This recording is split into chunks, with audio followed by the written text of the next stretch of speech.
Imaginez un voyage dans le temps, une plongée profonde, jusqu'à une époque où la Terre était méconnaissable, où les paysages, les sons, les odeurs et les créatures qui peuplaient notre planète nous sont totalement étrangers.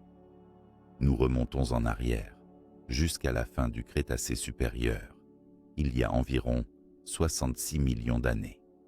Cette période est la dernière grande ère des dinosaures, un instant charnière dans l'histoire de la vie sur Terre, avant la catastrophe qui allait balayer ces géants vieux de plusieurs dizaines de millions d'années. Le Crétacé supérieur, dernier épisode du Mésozoïque, s'étend d'à peu près 100 à 66 millions d'années avant notre ère. C'est une époque où les continents ont encore une configuration différente de la nôtre, bien que leur déplacement vers leur position actuelle soit bien avancé. La Pangée, ce supercontinent gigantesque, s'est disloqué en plateforme continentale que nous reconnaissons aujourd'hui, mais l'organisation géographique reste transitoire. Par exemple, l'Amérique du Sud et l'Afrique continuent à s'éloigner l'une de l'autre par la formation de l'océan Atlantique, tandis que l'Inde est une île isolée, encore en pleine dérive vers l'Asie. L'Europe, de son côté, est fragmentée en archipels entourés de mers peu profondes. Cela signifie que la géographie était marquée par de nombreuses zones côtières, des mers chaudes et peu profondes qui couvraient une grande partie des continents. Ces mers épicontinentales étaient le refuge d'une vie marine foisonnante, peuplée d'ammonites, de bélemnites, de mosasaures, ainsi que d'innombrables espèces de poissons et de protozoaires microscopiques. Ces océans interfaces jouaient un rôle crucial dans le climat mondial, offrant un système d'échange thermique intense et complexe. Le climat global du Crétacé supérieur était plus chaud que celui d'aujourd'hui, sans calotte glaciaire au pôle, ou du moins avec des glaciations très limitées. Les températures moyennes étaient élevées et l'atmosphère contenait une concentration de dioxyde de carbone bien supérieure à celle que nous connaissons. Ces conditions favorisaient une végétation luxuriante sur Terre, adaptée à des températures tropicales ou subtropicales, même dans des zones alors situées à des latitudes aujourd'hui tempérées ou polaires. Cette végétation dense alimentait un écosystème florissant et diversifié. Au cœur de ces forêts, parcs de fougères arborescentes, conifères, cicadophytes et premières plantes à fleurs, les dinosaures régnaient sans partage. Ce sont surtout eux qui définissaient les paysages terrestres de l'époque en tant que géants, herbivores, carnivores, bipèdes ou quadrupèdes, à la variété époustouflante. Mais nous y reviendrons dans la section suivante. Ici, nous nous concentrons sur ce tableau d'ensemble qui sert de décor à leur vie quotidienne. L'atmosphère du Crétacé était aussi caractérisée par une humidité plutôt élevée, particulièrement dans les régions équatoriales et tropicales. La présence de végétation dense et de grandes surfaces d'eau douce assurait une quantité suffisante de précipitations, engendrant des cycles saisonniers parfois marqués. Cependant, des phases de sécheresse existaient aussi, participant à la diversité des habitats terrestres, des marécages aux plaines ouvertes. La vie marine, elle, règne aussi en maître dans ces eaux chaudes. Les récifs coralliens atteignent des tailles impressionnantes, formant des structures complexes qui abritent une faune extrêmement variée. Les ammonites, avec leurs coquilles spiralées, sont particulièrement abondantes et constituent de précieux fossiles pour dater les couches géologiques de cette période. De gigantesques reptiles marins, comme les plésiosaures et les mosasaures, dominent ces mers, occupant des niches écologiques comparables aux grands prédateurs marins modernes. Sur Terre, par-delà la présence des dinosaures, d'autres groupes d'animaux célèbrent une formidable diversité. Les premiers mammifères, petits et souvent nocturnes, se cachent dans l'ombre de ces géants, tandis que des oiseaux primitifs multitâches commencent à arpenter les cieux. Les insectes, notamment, connaissent un véritable essor, jouant des rôles indispensables dans la pollinisation des plantes à fleurs, ce qui est l'un des facteurs majeurs de la diversification végétale de cette période. Les sols du Crétacé supérieur sont donc riches, fertiles et recouverts de litière végétale en décomposition, créant un environnement idéal pour une activité biologique intense. Les réseaux trophiques terrestres et aquatiques sont complexes, noués autour de la photosynthèse, produite par cette végétation abondante, qui elle-même dépendait directement de l'intensité du rayonnement solaire, de l'atmosphère et de la composition chimique des océans. Cette ère marque aussi une époque d'importants changements géologiques, où le volcanisme est parfois actif, participant à la redistribution des éléments sur la surface terrestre et influençant indirectement le climat. Les chaînes de montagnes que nous connaissons aujourd'hui étaient en partie formées, et les mouvements tectoniques engendraient des phénomènes sismiques réguliers, parfois violents. Dans cet environnement dynamique, les écosystèmes semblaient jusque-là stables. Mais sous la surface de cette terre florissante, l'équilibre fragile se préparait à être bouleversé. En comprenant le contexte général de la Terre au Crétacé supérieur, on saisit pleinement la grandeur, ainsi que la vulnérabilité de la vie qui s'y déployait, et pourquoi l'extinction soudaine qui allait suivre a laissé une empreinte si profonde dans l'histoire de notre planète. Dans la prochaine étape de notre immersion, nous explorerons en détail la diversité extraordinaire des dinosaures et les environnements dans lesquels ils évoluaient, afin de mieux appréhender les protagonistes de cette magnifique fresque naturelle, avant que le rideau ne tombe brusquement sur cette époque révolue. Pour appréhender pleinement l'époque du Crétacé supérieur, il est essentiel de plonger au cœur de sa plus célèbre et fascinante composante, les dinosaures. Ces créatures incroyablement variées incarnaient non seulement la puissance terrestre, mais aussi une incroyable adaptabilité à des environnements multiples. La richesse de cette diversité témoigne d'un monde vivant encore aujourd'hui dans notre imaginaire, tant par leur allure que par leur importance scientifique. Les dinosaures du Crétacé supérieur, il y a 66 millions d'années, forment un groupe très varié, un peu comme les mammifères aujourd'hui, mais au paroxysme d'une diversification spectaculaire.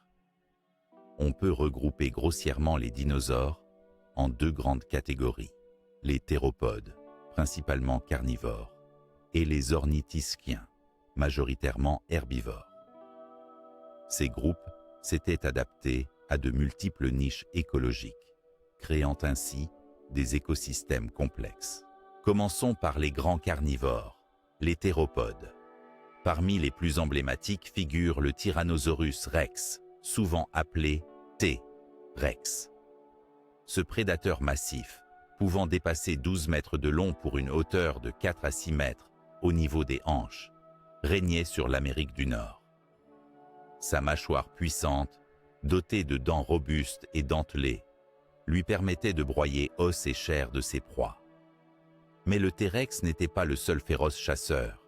D'autres théropodes, moins connus mais tout aussi intrigants, arpentaient parfois des zones différentes, comme les Dromaeosauridés, ces dinosaures à plumes souvent petits et agiles, proches parents des oiseaux actuels. D'un autre côté, la diversité des herbivores était spectaculaire. Parmi les ornithischiens, on trouve les hadrosaures, aussi appelés dinosaures à bec de canard. Ces géants herbivores, souvent très nombreux, évoluaient en troupeaux et se nourrissaient des plantes luxuriantes du Crétacé. Leur bec large et leurs milliers de dents spécialisées leur permettaient de broyer efficacement une végétation résistante.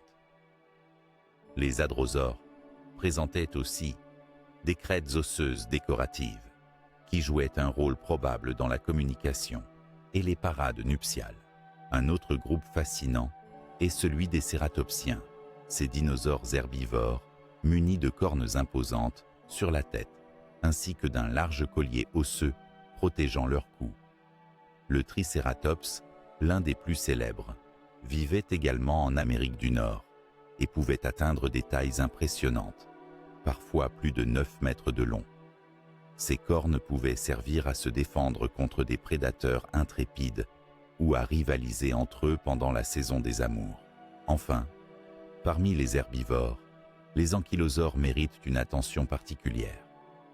Ce sont des dinosaures blindés, dotés d'une armure corporelle constituée de plaques osseuses imbriquées et d'une massue taillée au bout de leur queue, utilisée sans doute à la fois pour se défendre et impressionner d'éventuels adversaires. Leur silhouette basse et large leur conférait une grande résistance face aux attaques. Mais les dinosaures ne vivaient pas isolés. Ils cohabitaient dans des milieux où la végétation abondante et variée offrait une source constante de nourriture. Les forêts denses abritaient des fougères géantes, des conifères, ainsi que les premières plantes à fleurs qui émergeaient progressivement et s'épanouissaient, nourrissant un grand nombre d'insectes et d'autres petits animaux. Ces forêts et plaines s'alternaient parfois avec des marécages et des zones plus humides, permettant la présence de nombreux amphibiens et reptiles aquatiques. Le sol, couvert de matière organique en décomposition, constituait un habitat prolifique pour les invertébrés, notamment les insectes, qui jouaient un rôle écologique primordial. La pollinisation des premières plantes à fleurs, par exemple, était assurée par de minuscules créatures déjà spécialisées, initiant une longue histoire d'interactions complexes. Dans certaines régions côtières, les dinosaures côtoyaient des grands reptiles marins, comme les mosasaures, et des ptérosaures volants dominaient littéralement les cieux. Ces reptiles marins, puissants et parfois gigantesques, s'adaptaient parfaitement à leur environnement aquatique, chassant poissons, ammonites et autres proies marines. Les ptérosaures, quant à eux, étaient les premiers maîtres des airs, capables d'envols majestueux et souvent dotés d'envergures impressionnantes. Ainsi, la diversité des dinosaures s'inscrivait dans un contexte écologique extrêmement riche et dynamique. Chaque espèce, adaptable à son habitat, contribuait à un réseau trophique complexe, mêlant chasse, prédation, compétition et symbiose, où aucune créature n'était totalement isolée. Le paysage mental que l'on peut se dessiner est donc celui d'une planète vivante et vibrante, dominée par des sauropodes gigantesques mangeant les sommités des arbres, des carnivores rusés et puissants à l'affût, des troupeaux massifs d'herbivores parcourant les plaines vertes, tandis que d'autres reptiles volaient dans le ciel, où glissaient tous les vagues. Cette abondance et cette variété de formes expliquent largement pourquoi les dinosaures fascinent encore aujourd'hui. Ils étaient les véritables seigneurs d'un monde en mouvement, leurs existences intimement liées au cycle naturel, climatique et géologique de la Terre. Leur environnement n'était pas simplement un décor, mais un acteur à part entière, façonnant leur comportement, leurs adaptations et finalement leur destin. À travers les fossiles que la Terre a préservés, nous pouvons non seulement admirer leur structure squelettique, mais aussi deviner leur mode de vie, leurs interactions, et à travers cela, une fenêtre ouverte sur un passé lointain où la vie vivait à des rythmes et sous des formes aussi diverses que fascinantes. Alors que nous venons de comprendre la richesse de cette faune extraordinaire, il est capital pour notre exploration de saisir aussi les conditions climatiques, océaniques et biologiques qui rendaient tout cela possible. Ces facteurs, en interaction permanente, ont préparé le terrain pour un équilibre naturel avant de sombrer dans le chaos que nous raconterons bientôt. Nous nous dirigerons donc vers une analyse détaillée de ces éléments climatiques et marins afin de mieux cerner la complexité de cet ancien monde. et la fragilité de ces équilibres. Alors que nous nous immergeons plus profondément dans le Crétacé supérieur, il est essentiel de comprendre les conditions climatiques et océanographiques qui prévalaient sur Terre juste avant l'extinction massive survenue il y a environ 66 millions d'années. Ces éléments ne constituent pas seulement un décor, ils jouent un rôle clé dans la dynamique des écosystèmes et offrent une perspective éclairante sur la vie telle qu'elle se développait avant le bouleversement cataclysmique. Le climat du Crétacé supérieur était, en grande partie, plus chaud et plus stable que celui que nous connaissons aujourd'hui. Les données géologiques et paléontologiques suggèrent que les pôles étaient exempts de grandes calottes glaciaires permanentes, ce qui contribuait à une hausse des températures mondiales. Ce climat chaud a favorisé l'expansion d'écosystèmes luxuriants jusque vers des latitudes aujourd'hui froides, comme les régions proches des zones arctiques et antarctiques, où de vastes forêts subtropicales prospéraient. La température moyenne globale se situait entre 6 et 14 degrés Celsius de plus que la moyenne actuelle, une différence qui se manifeste dans la faune, la flore et même la composition des océans. Au centre de cette atmosphère s'agitait une importante quantité de dioxyde de carbone, alimentant un effet de serre naturel. Cette concentration élevée en CO2, combinée à une composition atmosphérique riche en vapeur d'eau, induisait un climat homogène, chaud et humide. Cette humidité ambiante contribuait à créer de vastes zones marécageuses, des rivières abondantes et des bassins lacustres, qui servaient de refuge à une biodiversité remarquable. Les saisons existaient, mais elles étaient moins marquées que dans nos climats modernes. Les océans, quant à eux, recouvraient une part très importante de la surface terrestre, environ 70%, mais leur configuration géographique différait notablement de celle que nous connaissons aujourd'hui. Les plaques tectoniques poursuivaient leur lent balai, donnant naissance à des bassins océaniques et à des mers intérieures peu profondes. Ces mers épicontinentales, vastes et limpides, abritaient une vie marine intense et diversifiée. Par exemple, l'océan Atlantique était encore en phase d'élargissement, délimitant encore les traits définitifs des continents. Ces mers chaudes étaient riches en nutriments et protégeaient des récifs coralliens florissants, véritables oasis de biodiversité. Ces récifs, comparables à ceux que l'on trouve actuellement dans les tropiques, servèrent de refuge à plusieurs groupes marins, coraux, éponges, mollusques, échinodermes, poissons de toute taille, mais aussi aux grands reptiles marins récemment évoqués, comme les mosasaures, qui figuraient parmi les prédateurs dominants des océans. Un autre aspect important de ces mers est qu'elles jouaient un rôle vital dans le cycle global du carbone et de l'oxygène. La vie marine prolifique participait activement à la régulation du climat. Les organismes à coquilles calcaires capturaient le dioxyde de carbone dissous et contribuaient ainsi à maintenir un équilibre délicat entre l'atmosphère et la biosphère. Ce fragile équilibre pouvait pourtant être perturbé, comme nous le savons aujourd'hui. Sur des terres émergées également, la vie connaissait un foisonnement remarquable. La végétation, décrite précédemment, associait forêts denses de conifères, fougères arborescentes et les premières plantes à fleurs qui commençaient leur apogée. Cette végétation offrait une base solide à la chaîne alimentaire terrestre, nourrissant herbivores de différentes tailles et formes. La présence de cette flore variée induisait des habitats multiples, allant de zones forestières à des savanes herbeuses que certains dinosaures parcouraient en troupeaux mobiles. Les forêts tropicales et subtropicales abondantes jouaient aussi un rôle essentiel dans la régulation climatique locale, en participant à l'évapotranspiration, source importante de précipitations périodiques. La présence de grands fleuves, lacs et marécages provoquaient aussi des microclimats, parfois contrastés selon les régions, enrichissant la mosaïque d'habitats. La stabilité relative de ce système climatique et océanique permettait une évolution fluide des écosystèmes.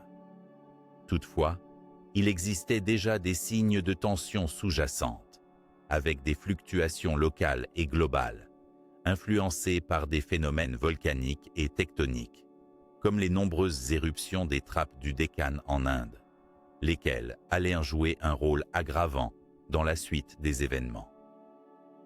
Ces éruptions massives libéraient d'énormes quantités de gaz, notamment du dioxyde de soufre et du gaz carbonique, perturbant les cycles naturels. La composition chimique et thermodynamique des océans induisait elle aussi des variations climatiques périodiques. Des cycles naturels de durée variable entraînaient des phases plus chaudes, optima climatiques, et des refroidissements relatifs, grevant parfois la biodiversité. Pourtant, juste avant la catastrophe majeure, le climat semblait relativement clément, permettant aux écosystèmes particulièrement riches de prospérer. Dans cette dynamique d'équilibre précaire, l'eau jouait un rôle central. Elle était non seulement le vecteur de la vie, mais aussi un régulateur climatique majeur. Les courants océaniques, aplatis par la configuration continentale du Crétacé, redistribuaient la chaleur équatoriale vers les hautes latitudes, atténuant les écarts thermiques saisonniers. On imagine alors des hivers doux et des étés modérément chauds, avec des variations moins extrêmes qu'aujourd'hui. Enfin, il faut aussi évoquer les interactions biologiques complexes nouées entre la vie terrestre et marine. Par exemple, la chute de feuilles et d'autres matières organiques des terres vers les océans nourrissait ainsi une chaîne alimentaire marine, favorisant les récifs coralliens et les populations de poissons. Tout jusqu'à la formation de riches sédiments organiques, base des futures réserves fossiles. Ainsi, la Terre avant la grande extinction était une planète vivante, experte en cette harmonie entre climat chaud, océan dynamique et vie florissante. Cette harmonie, si fragile, porta les derniers échos d'un monde dominé par les dinosaures, avant que la planète ne bascule brusquement et que son visage ne soit transformé à jamais. Dans la suite de notre récit, nous reviendrons sur les premières découvertes scientifiques ayant permis de comprendre cette extinction, les hypothèses formulées et les débats passionnés qui en découlèrent, éclairant ainsi le chemin extraordinaire de la recherche paléontologique autour d'un des plus grands mystères de l'histoire de la vie sur Terre. À la fin du XIXe siècle et au début du XXe siècle, les scientifiques commençaient à peine à assembler les pièces du puzzle fascinant de l'histoire ancienne de notre planète. L'idée que les dinosaures avaient un jour peuplé la Terre était connue grâce aux fossiles découverts dans diverses parties du monde, mais la question de leur disparition soudaine restait un mystère profond. C'est véritablement au cours de la première moitié du XXe siècle que la notion d'une extinction massive, touchant l'ensemble des dinosaures et de nombreuses autres espèces, s'est imposée progressivement dans la communauté scientifique, provoquant des débats passionnés et des recherches acharnées. L'une des premières grandes interrogations portait sur les causes de cette disparition. Était-ce un phénomène lent, comme un déclin naturel progressif des espèces, ou bien une catastrophe rapide et violente?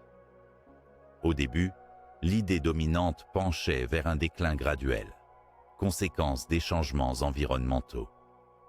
Les chercheurs observaient en effet des variations dans la faune et la flore fossiles au fil du temps, qui suggéraient une évolution continue, peut-être marquée par la compétition, les maladies ou encore des modifications climatiques douces mais régulières.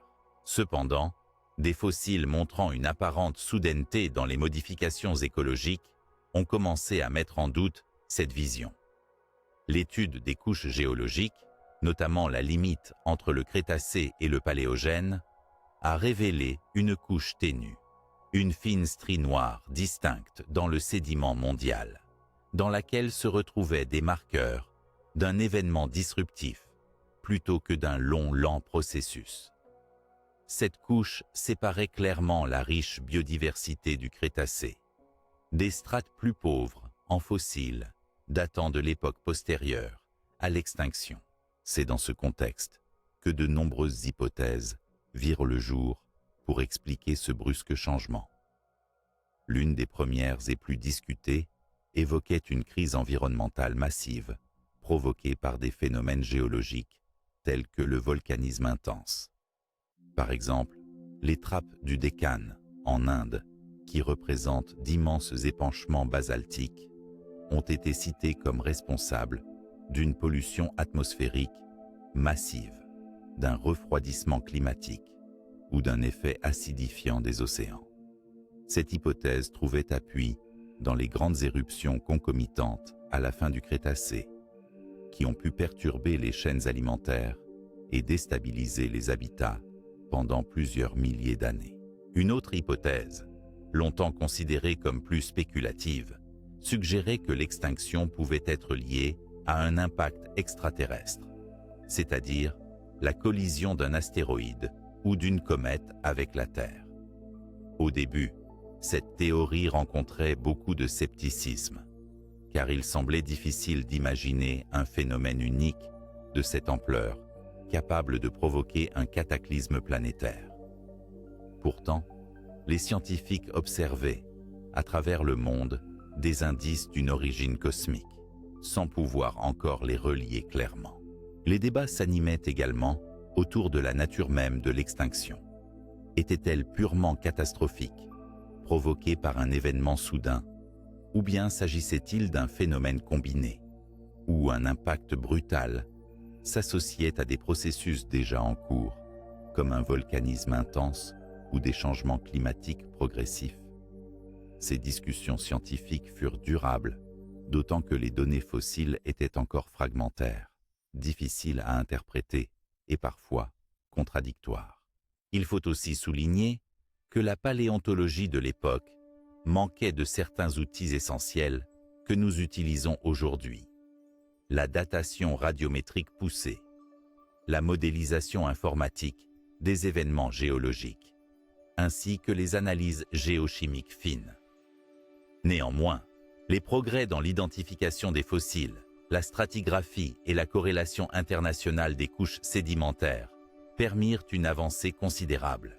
Le tournant majeur fut l'identification de l'iridium dans la couche géologique limite, un élément rare sur Terre, mais abondant dans les météorites, qui allait jeter un éclairage nouveau et permettre de relier la théorie de l'impact à une preuve tangible. Cette découverte, survenue dans les années 1970 par le travail des scientifiques Luis Alvarez et ses collègues, fut une véritable révélation. Elle déclencha une réévaluation de toutes les hypothèses, amenant la communauté scientifique à envisager sérieusement le rôle d'un impact cosmique dans l'anéantissement des dinosaures et de nombreuses autres formes de vie. Ainsi, la découverte scientifique de l'extinction des dinosaures est une histoire jalonnée de débats, d'hypothèses concurrentes et de recherches minutieuses. Le passage d'une vision progressive à une compréhension plus dynamique et cataclysmique illustre la complexité de l'étude des événements anciens et la nécessité d'interdisciplinarité entre géologie, paléontologie, chimie et physique. Cette aventure scientifique continue encore aujourd'hui, avec de nouvelles techniques d'investigation et de nombreuses découvertes qui éclairent progressivement l'ombre laissée par ce cataclysme. Mais pour mieux comprendre le rôle clé joué par l'iridium et la fine couche géologique qui marque la frontière entre deux ères, nous allons maintenant plonger dans l'analyse de ces indices précieux, captivants et énigmatiques, décisifs pour comprendre l'ampleur de la catastrophe. Autour de la fin des années 1970, une découverte bouleversa profondément notre compréhension de l'extinction des dinosaures et, plus largement, de l'histoire catastrophique de la Terre. Cette révélation porta sur un élément chimique rare sur notre planète, mais porteur d'un message d'une portée immense, l'iridium. Présent en concentration étonnamment élevée dans une mince couche géologique mondiale, située précisément à la limite entre le Crétacé et le Paléogène, voilà ce qui allait susciter un réel mystère et ouvrir la piste d'une explication jusque-là inimaginable. L'iridium est un métal de la famille des platinoïdes, extrêmement dense et résistant à la corrosion. Sur Terre, il se trouve en très faible quantité car il tend à s'enfoncer profondément dans le noyau lors de la formation planétaire. En revanche, cet élément est bien plus abondant dans les astéroïdes et les météorites, véritables fragments lithosphériques issus de la poussière primordiale du système solaire. Cette distinction est essentielle pour comprendre le sens de sa présence massive dans cette couche géologique. L'identification de cette fine couche noire, riche en iridium, fut le fruit des travaux menés par Luis Alvarez, physicien, son fils Walter Alvarez, géologue, ainsi que leurs collègues Frank Azzaro et Hélène Michel. En étudiant la stratigraphie dans une région de l'Italie appelée Gubbio, ils repérèrent cette couche singulière, déposée juste au moment où la vie terrestre basculait brutalement.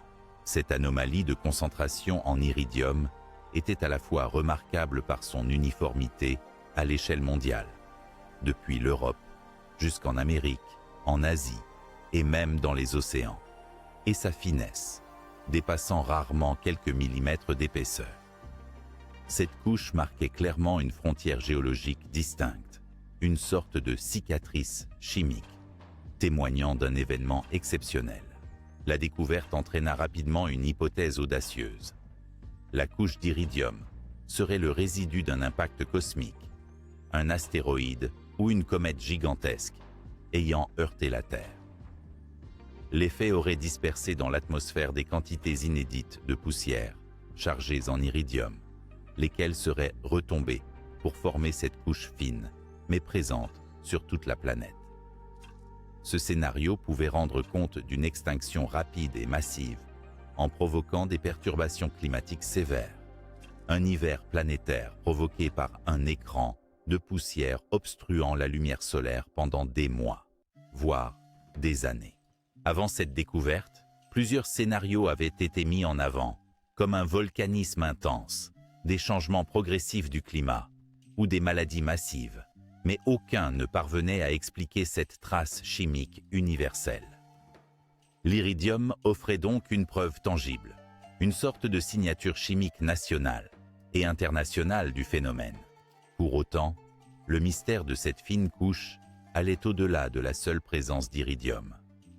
Son analyse révéla également la présence d'autres matériaux caractéristiques d'un impact, comme des sphérules de verre fondu, des grains de quartz choqués, c'est-à-dire avec des microstructures cristallines déformées par une énergie colossale, ainsi qu'une quantité importante d'éléments tels que le nickel et le cobalt. Ces particules minérales et chimiques se retrouvaient dispersées à travers le monde dans cette mince strate, révélant l'ampleur planétaire d'un événement d'une rare violence. Les géochimistes et paléontologues observèrent aussi que la couche était associée à une disparition soudaine des fossiles de nombreuses espèces. Dinosaures non aviens, ammonites, certains groupes de mollusques et bien d'autres. La corrélation précise entre cette frange iridumée et la chute brutale de la biodiversité renforça la thèse de l'impact catastrophique comme cause majeure de la grande extinction. Toutefois, ce registre géologique n'était pas exempt de débats. Certains chercheurs remettaient en question l'origine cosmique de l'iridium, soulignant que des épisodes volcaniques massifs, notamment ceux du Décane, pouvaient également libérer des éléments rares dans l'atmosphère. D'autres argumentaient sur la durée de la formation de cette couche ou l'absence initiale d'un cratère d'impact identifié clairement. Avec le temps, La découverte du cratère de Chicxulub, situé dans la péninsule du Yucatan au Mexique, vint conforter et compléter la théorie. Un immense cratère d'environ 180 km de diamètre, daté très précisément de la même époque que cette couche d'iridium. Cette trouvaille affirma sans équivoque la réalité d'un impact bouleversant. L'étude de cette fine couche géologique demeure aujourd'hui un traité fondamental pour comprendre non seulement la fin triomphante de l'ère des dinosaures, mais aussi les liens étroits entre événements cosmiques et histoire de la vie. Elle incarne l'alliance prodigieuse entre chimie, stratigraphie, géologie et paléontologie au service de la révélation d'un passé bouleversé. Alors que l'énigme de l'iridium est désormais mieux comprise, elle ouvre la voie à une enquête détaillée sur le cratère de Chicxulub et les événements mystérieux du jour fatidique. Nous allons donc poursuivre notre exploration en partant à la chasse de l'astéroïde meurtrier pour retracer l'histoire de ce choc tragique et fondamental dans l'héritage terrestre. Au cœur de la péninsule du Yucatan, dans le golfe du Mexique, se trouve le vestige d'un événement cataclysmique qui a bouleversé l'histoire de notre planète, le cratère de Chicxulub. Ce nom, parfois difficile à prononcer, est devenu synonyme de l'astéroïde meurtrier dont l'impact aurait provoqué la disparition de près de 75% des espèces vivantes, dont les célèbres dinosaures non-aviens, voici environ 66 millions d'années. Mais comment les scientifiques ont-ils identifié ce cratère et en quoi sa découverte a-t-elle éclairé l'hypothèse de l'impact cosmique? C'est cette chasse extraordinaire à l'astéroïde meurtrier que nous allons maintenant retracer. L'histoire moderne de la découverte du cratère de Chicxulub commence dans les années 1970 et 1980, à une époque où les géologues avaient remarqué des anomalies géophysiques dans la péninsule du Yucatan. Une structure circulaire de plusieurs centaines de kilomètres de diamètre fut détectée via des relevés gravimétriques et magnétiques, ainsi que des observations de puits pétroliers profonds. Mais ce n'est que dans les années 1990 que cette structure fut reconnue comme un cratère d'impact, grâce à de multiples preuves combinées. L'une des premières preuves concrètes vint du forage scientifique réalisé par une équipe internationale qui préleva des carottes de roches jusqu'à plusieurs kilomètres de profondeur. Ces échantillons révélèrent la présence de roches fracturées et fondues, typiques des chocs violents, ainsi qu'un mélange unique de débris issus de la croûte terrestre et de matériaux extraterrestres. Les fameuses traces d'iridium et autres éléments rares confirmant l'origine cosmique. Le cratère de Chicxulub mesure environ 180 km de diamètre, faisant de lui l'un des plus grands cratères d'impact connus sur Terre. Sa taille témoigne d'un astéroïde colossal, avec un diamètre estimé entre 10 et 15 km, un objet comparable à la ville de Paris ou de New York, qui dévasta tout sur son passage en un instant. L'énergie libérée par la collision a été évaluée à environ 100 millions de mégatonnes de TNT, une force équivalente à des milliards de bombes nucléaires modernes. L'impact fut d'une telle violence qu'il créa un énorme cratère circulaire, au centre duquel une remontée de matériaux protubérants forma un pic central, caractéristique des grands cratères d'impact. Autour de ce centre, une zone d'effondrement concentrique s'est dessinée et des centaines de kilomètres carrés furent anéantis instantanément. Des millions de tonnes de roches furent projetées dans l'atmosphère terrestre à des vitesses vertigineuses, voyageant au-delà de la stratosphère. Cet effet explosif brut infligea des dommages immédiats dans un rayon de plusieurs centaines de kilomètres. Mais les conséquences à plus long terme furent encore plus dramatiques. En quelques instants, en quelques minutes, tout un écosystème fut détruit, tandis que la poussière et les cendres obscurcirent le ciel, déclenchant un hiver planétaire qui bloque la lumière solaire pendant des mois, voire des années.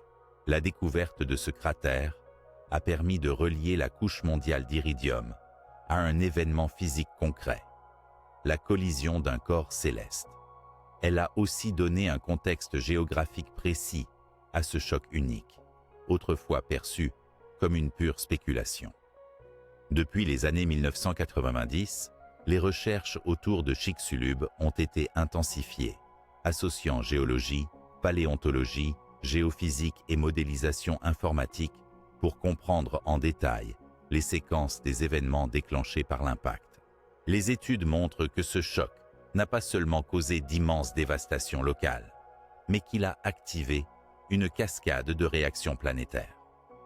Parmi elles figurent les épisodes massifs de volcanisme, la production de pluies acides et des modifications majeures du climat, avec des conséquences prolongées sur la chimie et la circulation des océans. Enfin, la prise en compte du cratère de Chicxulub a permis de replacer l'extinction des dinosaures dans une perspective globale, intégrant à la fois la violence fulgurante de l'impact et les phénomènes environnementaux complexes qui ont suivi. Cette découverte est l'un des exemples les plus marquants où la géologie moderne a éclairé une énigme vieille de millions d'années, révélant la vulnérabilité de la vie face à l'univers. Dans le prochain chapitre, nous détaillerons précisément le jour de l'impact, reconstituant la trajectoire de l'astéroïde, l'énergie libérée et les forces physiques en jeu, afin d'approfondir notre compréhension de ce moment crucial où le destin de la Terre a basculé. Le jour où l'astéroïde géant s'est abattu sur la Terre, il y a 66 millions d'années, demeure l'un des instants les plus bouleversants de l'histoire de notre planète. Pour comprendre pleinement l'ampleur de ce cataclysme, il convient de reconstituer la trajectoire de ce corps cosmique, l'énergie colossale libérée lors de la collision, ainsi que les mécanismes physiques liés à cet événement unique. L'astéroïde responsable de la formation du cratère de Chicxulub mesurait environ 10 à 15 km de diamètre. À titre de comparaison, cela correspond à la taille d'une grande ville moderne. Ce corps céleste se déplaçait à une vitesse fulgurante, estimée entre 20 et 30 km par seconde, soit l'équivalent de plus de 70 000 km à l'heure. Sa trajectoire ne fut pas parfaitement verticale, mais inclinée sous un angle estimé entre 30 et 45 degrés, ce qui influença la distribution des débris lors de l'impact. À mesure que cet astéroïde pénétrait l'atmosphère terrestre, la friction intense provoqua une immense libération d'énergie thermique. Cependant, sa masse colossale et sa vitesse élevée le conduisirent à traverser rapidement ses couches, conservant la majeure partie de son énergie cinétique intacte au moment de la collision avec la surface. Le point d'impact se situait dans une région aujourd'hui connue sous le nom de péninsule du Yucatan, une région à l'époque partiellement submergée, avec des mers peu profondes et des terres émergées environnantes. L'impact à cet endroit géographique précis eut des conséquences inédites, en raison des couches sédimentaires riches en carbonate et sulfate présentes dans cette zone. La collision libéra soudainement une énergie estimée à environ 100 millions de mégatonnes de TNT, soit plusieurs millions de fois la puissance cumulée des armes nucléaires explosives jamais mises à feu. Cette énergie immense provoqua une onde de choc qui parcourut la Terre à des vitesses supérieures à la vitesse du son, déclenchant des séismes d'une magnitude supérieure à 10 sur l'échelle de Richter, destructeurs à l'échelle planétaire. L'impact vaporisa instantanément la roche au point de contact, fondant et pulvérisant des kilomètres cubes de croûte terrestre. D'énormes colonnes de matière brûlante s'élevèrent dans l'atmosphère, transportant des poussières, des fragments de roches fondues et des gaz toxiques à des hauteurs stratosphériques, puis même mésosphériques. Ces matériaux furent ensuite dispersés sur l'ensemble de la planète, formant un voile dense qui bloqua la lumière solaire pendant des mois. La lumière de l'impact lui-même était d'une intensité telle qu'elle aurait brillé plus fort que le soleil pendant plusieurs heures. Les températures s'élevèrent brutalement, déclenchant des incendies de forêt massifs sur de vastes régions aux alentours et même à grande distance, tandis que les pluies de débris incandescents illuminèrent les cieux nocturnes dans de nombreuses régions de la planète. Au niveau physique, le choc provoqua aussi une immense onde océanique. Des tsunamis gigantesques, atteignant des centaines de mètres de hauteur, se propagèrent à travers les océans, dévastant les côtes sur des milliers de kilomètres. La trajectoire de l'astéroïde, combinée à la composition particulière du lieu d'impact, aggrava les effets climatiques. Les sulfates libérés par la vaporisation des roches, contenant du gypse et d'autres minéraux soufrés, entrèrent dans l'atmosphère, induisant des pluies acides toxiques et un refroidissement supplémentaire. Au-delà de la violence immédiate, cette collision fut la source d'une longue série de perturbations climatiques à l'échelle planétaire, alliant obscurcissement dû aux poussières, modifications chimiques de l'atmosphère et bouleversement des cycles naturels. Aujourd'hui, grâce à des modélisations informatiques sophistiquées, des analyses géologiques précises et des observations stratigraphiques minutieuses, il est possible de recréer cette journée fatidique avec une précision remarquablement fine. Ces outils nous permettent d'imaginer l'intensité des forces déchaînées, la vitesse des processus et leur succession rapide, offrant ainsi une vision saisissante de cette collision qui a changé à jamais le destin de la vie sur Terre. Dans la suite de notre récit, nous plongerons dans les premières minutes qui suivirent l'impact, des ondes de choc aux incendies globaux en passant par la formation des éjectats, pour comprendre comment une telle déflagration a pu engendrer les effets en cascade qui conduisirent à la chute des dinosaures et à la transformation irrévocable des écosystèmes terrestres et marins. Les premières minutes qui suivirent l'impact de l'astéroïde sur la Terre furent d'une violence inouïe, déclenchant une cascade d'événements à l'échelle planétaire qui allait bouleverser à jamais les écosystèmes et le cours de la vie. Plongeons dans ce moment tragique et tourbillonnant, où forces titanesques et conséquences immédiates s'entrelacent pour dresser le tableau d'une catastrophe sans précédent. Lorsque l'énorme météorite, d'une taille comparable à celle d'une ville moyenne, heurta la Terre au niveau de la péninsule du Yucatan, l'impact libéra une énergie colossale. Cette énergie fut immédiatement transformée en ondes de choc d'une intensité extrême qui se propagèrent à une vitesse folle, bien au-delà du mur du son. Ces ondes vibratoires traversèrent la croûte terrestre, provoquant des séismes d'une magnitude surpassant toute activité sismique moderne. En quelques instants, la Terre se mit à trembler violemment dans une étendue dépassant le continent nord-américain. Parallèlement, le choc écrasa instantanément des kilomètres cubes de roches et de sol, vaporisant une immense quantité de matière au point d'impact. Cette roche vaporisée se refroidit brutalement, en retombant sous forme de petites sphères microscopiques de verre fondu, les fameuses sphérules, dispersées ensuite autour du globe. Ces particules fines, ainsi que d'autres débris, formèrent ce que l'on appelle les éjectats, un nuage dense et incandescent de poussières et matériaux expulsés à des hauteurs stratosphériques et mésosphériques. L'onde expansive propulsa aussi en l'air des blocs de roche, des fragments du manteau terrestre et même des débris de la croûte, projetés parfois à plusieurs centaines de kilomètres de l'épicentre. Ce bombardement incandescent constituait une menace dangereuse et immédiate pour toute vie sur des zones géographiques très étendues. Il est probable que ces fragments incandescents retombèrent en pluie ardente sur la surface terrestre, déclenchant d'immenses incendies simultanés sur de vastes territoires. L'ampleur de ces incendies globaux était sans précédent. Les forêts, prairies et zones humides alentour furent réduites en cendres dans un scénario comparable à un brasier global où le feu consumait tout sur son passage.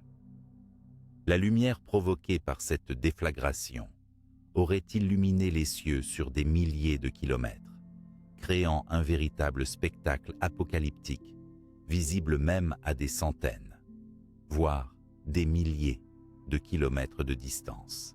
Par ailleurs, la chaleur originée par la coulée intense d'énergie et les flammes alimenta un choc thermique qui affecta également l'atmosphère.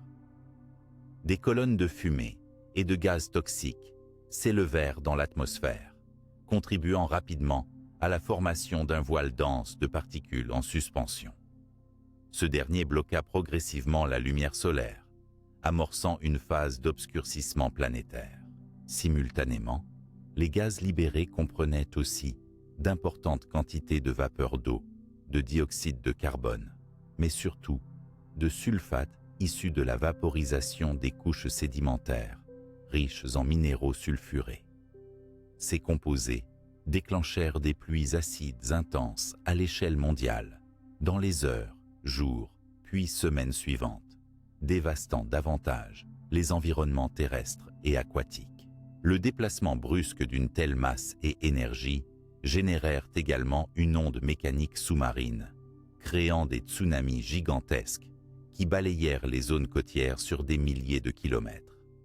Des vagues immenses, parfois de plusieurs centaines de mètres de hauteur, dévastèrent les estuaires, détruisant habitats et espèces dans leur furie initiale. Ce conjonction d'ondes de choc, d'éjectats rouges incandescents et d'incendies globaux furent les premières répliques tragiques d'un événement qui allait marquer durablement la vie sur Terre. Chacun de ces phénomènes séparément aurait été dévastateur, mais leur combinaison synchrone produisit une catastrophe irréversible, engendrant des déséquilibres profonds au sein des chaînes alimentaires et des cycles naturels. Il est fascinant et en même temps bouleversant d'imaginer que dans ces minutes fatidiques, l'horloge biologique de millions d'espèces se mit à courir vers une échéance fatale. Les forêts qui avaient abrité de majestueuses créatures, les océans regorgeant de vie, et même les plus petits organismes furent plongés dans un tumulte sans précédent, oubliés au cœur des flammes et des ténèbres naissantes. Alors que cette phase initiale termina son sinistre déroulement, la planète amorça une nouvelle étape, celle d'un hiver prolongé, d'un obscurcissement dramatique de la lumière solaire et d'une perturbation profonde du climat mondial. Mais avant de nous pencher sur ces conséquences à plus long terme, poursuivons notre voyage avec l'étude des retombées planétaires, où les pluies de débris et l'obscurcissement progressif du ciel jouèrent un rôle déterminant dans la transformation totale des écosystèmes. Après les premières minutes de l'impact, lorsque les ondes de choc, les incendies gigantesques et les éjectats incandescents embrasaient la Terre, une nouvelle phase cruciale s'ouvrait, celle des retombées planétaires. Ces phénomènes allèrent bien au-delà de la région locale de l'impact, affectant l'ensemble de la planète à travers des mécanismes atmosphériques et environnementaux aux conséquences vertigineuses. Lorsque l'astéroïde de Chicxulub heurta la surface terrestre, des milliards de tonnes de matériaux furent projetés dans les couches supérieures de l'atmosphère, mêlant poussière, cendres, fragments minéraux, particules de verre fondu, ainsi que des composés chimiques comme le soufre et le dioxyde de carbone. Ce nuage immense, en suspension à différentes altitudes, pouvait rester plusieurs mois, voire des années, dans la stratosphère et la mésosphère, empêchant la lumière solaire d'atteindre la surface en quantité suffisante. Ce phénomène d'obscurcissement progressif du ciel est connu sous le nom de hiver d'impact. La lumière du soleil étant filtrée voire bloquée, la photosynthèse des plantes terrestres et marines s'effondra rapidement. ce manque d'énergie lumineuse provoqua une chute drastique de la production primaire, base de la chaîne alimentaire. En quelques semaines, feuillage, phytoplancton et autres végétaux virent leur croissance compromise, ce qui dégrada les ressources dont dépendaient herbivores et, indirectement, carnivores. Les pluies de débris retombant sur la Terre n'étaient pas anodines. Dans leur chute atmosphérique, les particules surchauffées créèrent des phénomènes pyrotechniques dans le ciel, tandis que les fines poussières en suspension assombrèrent durablement l'atmosphère. Cette obscurité prolongée provoqua une baisse des températures, paradoxalement dans un contexte qui suivait un impact initial extrêmement chaud. Outre la diminution de la lumière solaire, les éléments chimiques détruits et vaporisés par l'impact, notamment les sulfates issus des couches calcaires et évaporitiques riches en soufre, furent relâchés en masse dans l'atmosphère. Ces gaz contribuaient à former des aérosols sulfurés, responsables d'une acidification des pluies. Ces pluies acides, tombant en gouttelettes chargées de composés toxiques, dégradèrent significativement les sols, les cours d'eau et les écosystèmes aquatiques. Sur plusieurs années, ce voile de poussières et d'aérosols maintint un seuil climatique d'ombre et de froid relatif, interrompant durablement le cycle normal des saisons. La photosynthèse en quasi-stand-by, combinée à la réduction drastique de la température et à la toxicité des pluies, provoqua un effondrement écosystémique global, touchant aussi bien les milieux terrestres que marins. Dans les océans, le phytoplancton, produit de base, devint très rare, ce qui affecta la chaîne alimentaire marine, depuis le plus petit organisme jusqu'aux poissons, reptiles marins et ammonites, conduisant à une extinction massive des espèces dépendantes. Cette réduction de la vie marine eut aussi un impact sur la séquestration du carbone, amplifiant certains effets climatiques. L'ampleur et la rapidité de ce bouleversement ne laissaient que peu de chances de survie à la majorité des espèces complexes, notamment les grands dinosaures qui nécessitaient des ressources abondantes et stables. En revanche, certains petits animaux, souvent plus adaptables ou nicheurs dans des environnements protégés, parvinrent à traverser cette période noire. La compréhension des retombées planétaires encouragea les scientifiques à diversifier leurs études en combinant les stratigraphies mondiales, les modélisations atmosphériques, ainsi que les analyses géochimiques des sédiments et des glaces. Ces approches permirent d'élaborer un scénario cohérent où la fine couche d'iridium, les sphérules de verre fondu, la composition chimique des gaz atmosphériques et les registres fossiles s'articulaient ensemble. Cet épisode d'obscurcissement du ciel pose aussi la question de la fragilité des équilibres planétaires, même face à une vie qui semblait, à première vue, dominatrice et stable. Le voile soudain jeté sur le monde présenta un défi insurmontable pour les écosystèmes, annonçant une phase de reconfiguration biologique majeure. Alors que le ciel restait assombri pendant des décennies, influant sur le climat et la vie, d'autres phénomènes sismiques et océaniques se déclenchaient. Nous explorerons ainsi bientôt les tsunamis colossaux, les séismes puissants et les bouleversements géologiques qui ont accompagné ce dernier chapitre de l'ère des dinosaures, accentuant encore la déstabilisation de la planète. Alors que la poussière dense et les débris continus obscurcissaient peu à peu le ciel terrestre dans les jours, semaines et mois, suivant l'impact de l'astéroïde de Chicxulub, la planète entrait dans une phase critique appelée hiver d'impact. Ce phénomène, marque essentielle de la catastrophe du Crétacé-Paléogène, allait profondément perturber les mécanismes biologiques et climatiques, dont la photosynthèse, pilier fondamental de la vie terrestre et marine. L'arrière-plan de cet hiver semble paradoxal. Un impact générant une chaleur extrême et instantanée, suivi d'un refroidissement brutal et prolongé. L'explication réside dans la massive injection dans l'atmosphère supérieure de particules fines, de cendres, de suie et de sulfate qui formèrent un écran nuageux opaque. Ce nuage atténua jusqu'à bloquer la lumière solaire, causant une baisse globale des températures à la surface du globe. Ce blocage sévère de la lumière solaire entraîna un effondrement quasi total de la photosynthèse, la réaction chimique par laquelle les plantes, algues et certains micro-organismes convertissent la lumière en énergie. Sans lumière, les végétaux terrestres cessèrent de produire la biomasse indispensable à leur croissance. Dans les océans, le phytoplancton, base première des réseaux trophiques marins, connut également un effondrement, privant l'ensemble des espèces marines de leurs sources alimentaires primaires. L'effondrement de la photosynthèse eut des conséquences en chaîne. Les organismes herbivores, qui dépendaient des plantes, furent directement affectés, entraînant à leur tour le déclin des carnivores. Ce drastique déséquilibre perturba les chaînes alimentaires terrestres et marines, provoquant une crise écologique d'une ampleur extrême.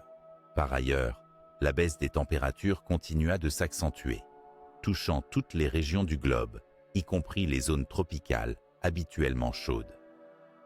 Les données paléoclimatiques indiquent que la température moyenne mondiale aurait chuté parfois de plusieurs degrés Celsius, avec des périodes de froid intense et de gel, rendant les conditions de survie extrêmement précaires pour les espèces adaptées à des climats plus stables et chauds. À cette période s'ajouta également la perturbation des cycles hydrologiques. Les précipitations diminuèrent dans certaines régions, tandis que les pluies acides, résultant de la combustion massive de matériaux sulfurés et la vaporisation de sulfate, s'abattirent sur d'immenses étendues, altérant les sols, les eaux douces et marines, dégradant encore davantage les habitats naturels. La combinaison de ces facteurs entraîna un bouleversement écologique rapide et généralisé. Dans le milieu marin, cet hiver d'impact fut particulièrement meurtrier pour les organismes dépendants de la photosynthèse, comme les coraux et le phytoplancton, engendrant des extinctions massives qui touchèrent également de nombreuses espèces de poissons et reptiles marins. Sur la terre ferme, la végétation disparut rapidement dans de nombreuses régions, et les animaux, privés de nourriture et soumis au froid, durent s'adapter rapidement ou périr. Cette période vit ainsi l'effondrement de nombreuses populations d'oiseaux dinosaures, de mammifères primitifs et d'autres vertébrés.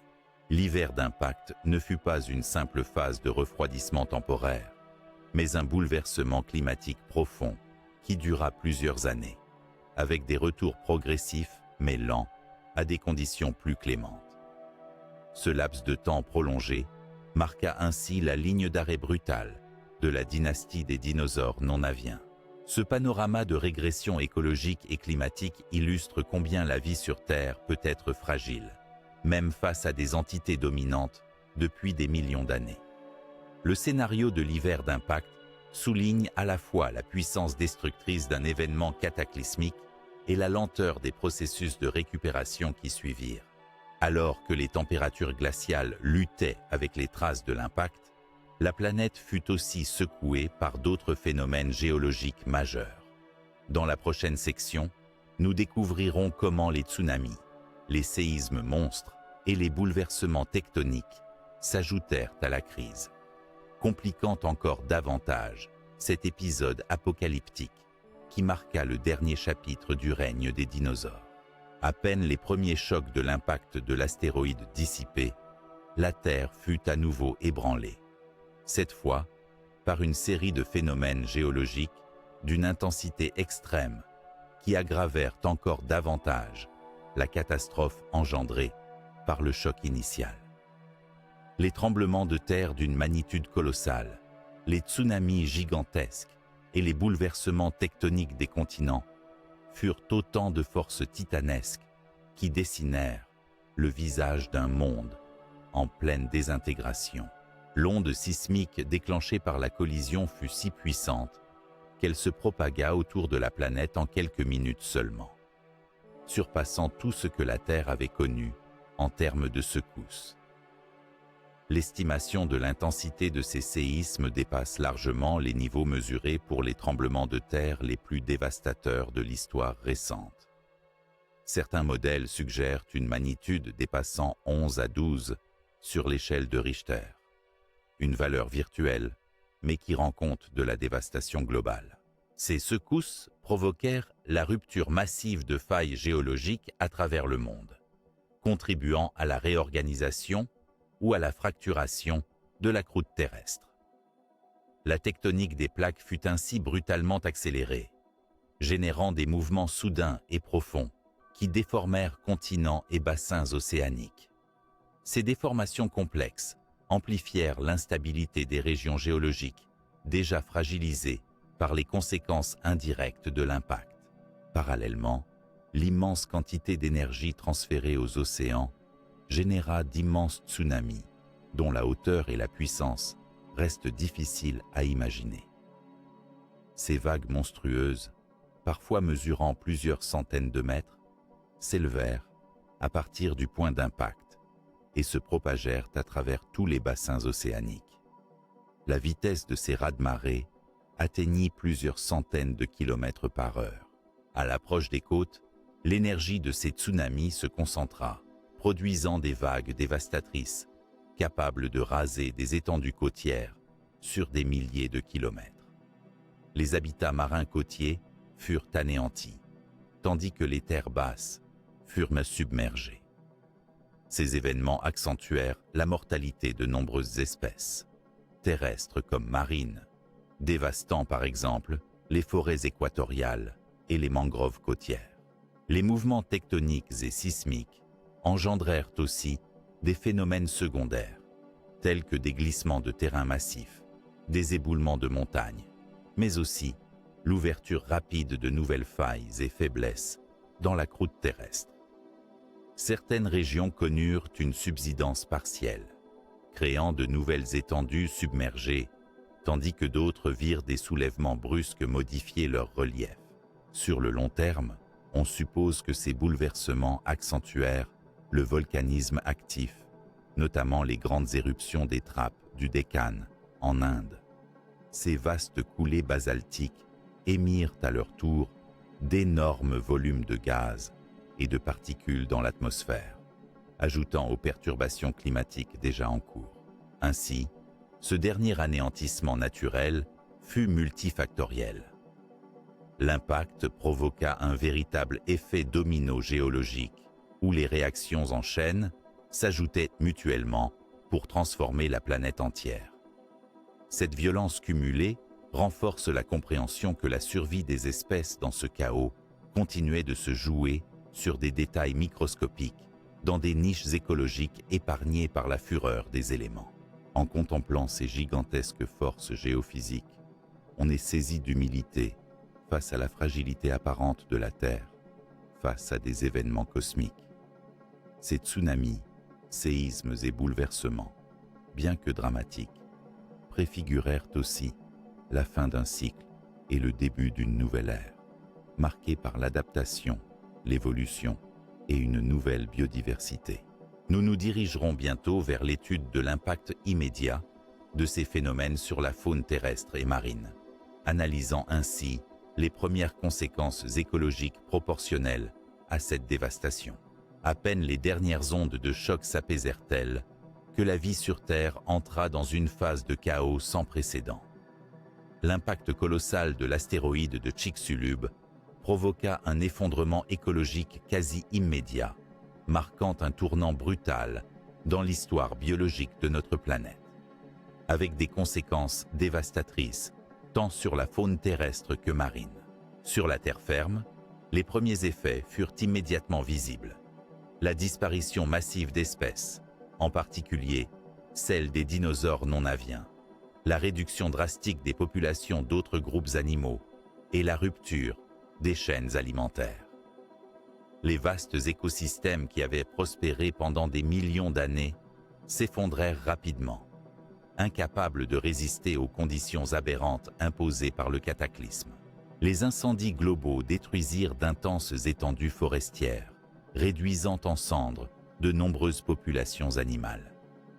Privées d'habitat et de nourriture, les grandes espèces herbivores furent particulièrement vulnérables, suivies par leurs prédateurs. Le manque de ressources et le refroidissement brutal renforcèrent ce cercle vicieux, précipitant dans l'extinction de nombreux groupes, dont plusieurs étaient endémiques de certaines régions. Toutefois, certains groupes plus petits, flexibles écologiquement ou dotés d'un mode de vie nocturne ou souterrain, parvinrent à subsister. Les premiers mammifères, souvent petits et opportunistes, s'adaptèrent dans ces conditions difficiles, bénéficiant ainsi d'un avantage évolutif important lorsque la crise s'intensifia. De même, certains oiseaux ancestraux, descendants directs de petits dinosaures théropodes, survécurent au bouleversement, amorçant la lignée qui conduira à la diversité actuelle des oiseaux. Dans les océans, le choc fut également dévastateur. L'obscurcissement de la lumière solaire paralysa la photosynthèse marine en affectant le phytoplancton, la base de la vie marine. Cette disparition en cascade eut un impact dramatique sur tous les niveaux trophiques, causant la disparition de nombreux groupes marins, tels que les ammonites, les reptiles marins comme les mosasaures, et de nombreuses espèces de poissons. Les tsunamis géants causés par l'impact ravagèrent également les habitats côtiers, détruisant les zones où de nombreuses espèces marines se reproduisaient ou trouvaient refuge.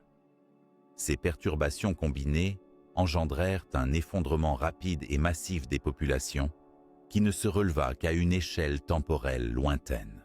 Les conséquences furent aussi observées plus finement dans les bassins lacustres et les zones humides, où les changements chimiques rapides, comme les pluies acides et la modification de la salinité, éliminèrent une partie de la vie aquatique, douce et saumâtre. Ces perturbations supplémentaires exacerbèrent la pression sur la biodiversité locale. Malgré cette hécatombe, la résilience des formes de vie se manifesta par la survie de niches écologiques précieuses, dans lesquelles certains insectes, petits mammifères, amphibiens et oiseaux purent persister. Ces groupes allaient ensuite prendre une importance capitale dans l'histoire évolutive postérieure, en profitant du retrait des grands prédateurs et en colonisant des habitats nouvellement ouverts. Ainsi, l'impact écologique immédiat du cataclysme atteignit une intensité rarement égalée, remodelant profondément la composition de la faune terrestre et marine. Cette extinction rapide fut ponctuée de sélection naturelle drastique, favorisant les espèces capables de s'adapter à un environnement radicalement transformé.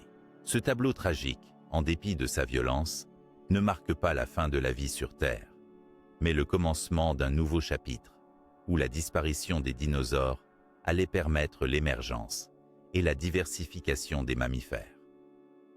Dans la suite de notre exposé, nous nous intéresserons précisément à ces survivants du cataclysme et à la manière dont ils ont pu rebondir dans cet univers post-extinction. Au cœur du cataclysme qui balaya la Terre, il y a 66 millions d'années. Alors que la majorité des espèces, notamment les impressionnants dinosaures non-aviens, s'éteignaient dans un bref laps de temps, certaines formes de vie parvinrent néanmoins à résister et à traverser cette période d'extrême adversité. L'étude de ces survivants offre un éclairage fascinant sur la résilience et l'adaptabilité de la vie, soulignant que même les pires catastrophes ne sauraient anéantir totalement la biodiversité. Les insectes, par exemple, constituent l'un des groupes biologiques ayant le mieux résisté à cette extinction massive. Leur petite taille, leur capacité à survivre dans divers habitats, leur régime alimentaire varié, ainsi que leur mode de reproduction rapide, leur permirent de s'adapter plus facilement aux conditions difficiles. Les cocons, larves et œufs cachés dans les sols ou les végétaux offraient une protection contre la chaleur intense ou l'obscurité prolongée causée par l'hiver d'impact. De plus, leur rôle dans la pollinisation des premières plantes à fleurs fut crucial pour la reconstitution rapide des écosystèmes après la crise. Les petits mammifères furent également parmi les grands gagnants involontaires de ce bouleversement. Souvent nocturnes, à sang chaud et dotés d'un métabolisme flexible, ces animaux pouvaient se nourrir de ressources variées, insectes, graines, petits invertébrés, leur offrant un avantage certain face à la raréfaction de la nourriture. Leur taille réduite facilitait leur survie dans des abris souterrains ou creux naturels, leur permettant d'échapper aux effets immédiats de la chaleur extrême, des incendies et des radiations lumineuses. Ces mammifères primitifs, jusque-là éclipsés par la dominance des dinosaures, profitèrent ainsi de la disparition progressive de leurs prédateurs et concurrents pour amorcer une radiation évolutive immense. Ils développèrent des adaptations diverses pour exploiter de nouvelles niches écologiques, pavant la voie à l'émergence future de la faune moderne, y compris l'évolution des primates, dont descend notre propre lignée. Un autre volet fascinant concerne les oiseaux ancestraux, issus d'un petit groupe de dinosaures théropodes. Ces formes aviaires primitives, déjà dotées de plumes et d'une capacité de vol rudimentaire, possédaient l'avantage de pouvoir se déplacer rapidement, d'échapper aux zones ravagées et de trouver des ressources dispersées. Leur physiologie à sang chaud et leur comportement de nidification favorisaient aussi la survie de petits groupes isolés. Les fossiles témoignent que ces premiers oiseaux furent parmi les rares vertébrés volants à survivre, amorçant la diversification spectaculaire qui aboutit à la grande diversité ornithologique actuelle. Leur endurance lors de ce cataclysme atteste de l'importance des adaptations comportementales et physiologiques dans la résistance aux crises écologiques majeures. En revanche, les grands reptiles volants comme les ptérosaures disparurent presque totalement, probablement en raison de leur dépendance à certaines ressources alimentaires fragilisées et à leur physiologie plus vulnérable au froid et à l'obscurité. À travers cette sélection naturelle sévère, nous voyons la mise en lumière de la robustesse des petits organismes capables de s'adapter rapidement dans des environnements instables. Elle nous rappelle aussi que la vie n'est jamais uniformément fragile. Certaines formes sont prêtes à rebondir et à se diversifier lorsque les conditions le permettent. Ces survivants ne sont pas simplement des témoins du passé, mais les acteurs d'un renouveau biologique. Leur rôle fut fondamental dans la restauration progressive des écosystèmes terrestres et marins, ouvrant la voie à des lignées et des formes de vie inédites dans les millions d'années suivantes. Alors que ces êtres modestes, en apparence, reprenaient pied sur un monde changé, la disparition lente mais inexorable des dinosaures dominants entraînerait un dernier acte. L'agonie de ces géants, leur dernier refuge et le processus d'extinction progressive auquel ils furent soumis. Nous aborderons ce chapitre délicat, riche en enseignements sur la fragilité et la complexité des équilibres naturels. À la suite du cataclysme initial provoqué par l'impact de l'astéroïde de Chicxulub, la grande majorité des dinosaures connut une disparition brutale. Pourtant, cette extinction ne fut pas pour autant instantanée ou homogène dans le temps et l'espace. L'agonie des dinosaures fut une phase complexe, marquée par les derniers refuges où certains représentants tentèrent de survivre avant de finalement s'éteindre, laissant la place à une nouvelle ère sur Terre. Les fossiles indiquent clairement que l'extinction varia considérablement selon les espèces, les régions géographiques et les écosystèmes. Certaines espèces plus spécialisées, souvent grandes et gourmandes en ressources, disparurent très rapidement. D'autres, plus généralistes ou adaptables, réussirent à résister un certain temps dans des environnements plus cléments ou isolés, qui jouèrent le rôle de derniers sanctuaires. Les zones refuges étaient souvent des régions caractérisées par un climat plus stable, des ressources alimentaires moins impactées, ou une topographie permettant d'échapper aux conséquences les plus sévères du choc et des effets induits.